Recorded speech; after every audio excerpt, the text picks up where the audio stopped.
బాగున్నారా ఫ్రెండ్స్? ఇదిగో బంటి అనే ఒకతను ఉన్నాడు మన ఊర్లో.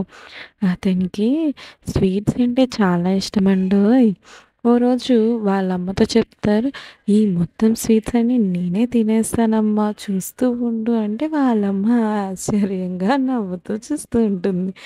ఇంతలో తను తినటం స్టార్ట్ చేస్తాడు. అలా తింటూ, తింటూ, తింటూ బాగా బొజ్జ నొప్పొచ్చేసి ఏడుస్తూ ఉంటాడనమాట. ఇట్లా ఏడుస్తున్నాడు. పిల్లలందరూ ఎక్కువ స్వీట్స్ తినకూడదు అని చెప్పి డాక్టర్లు అందరూ చెప్తున్నారు. అయితే వాళ్ళమ్మ డాక్టర్ దగ్గరికి తీసుకెళ్ళి మెడిసిన్ ఇప్పించింది. అప్పుడు చాలా హ్యాపీగా ఉన్నారు. చూసారా ఫ్రెండ్స్? ఎక్కువ స్వీట్స్ తింటే చాలా స్టమక్ పెయిన్స్ అన్నీ ప్రాబ్లమ్స్ వస్తాయి. ఇలా మంచి వెజిటేబుల్స్ డాక్టర్ చెప్పినట్టు వింటూ హ్యాపీగా ఉండాలి. అదే టూ మచ్ స్వీట్స్ తింటే స్టమక్ బీట్ అవుతుంది అని డాక్టర్ అండ్ మన బంటి చెప్పేస్తున్నారు వినండి.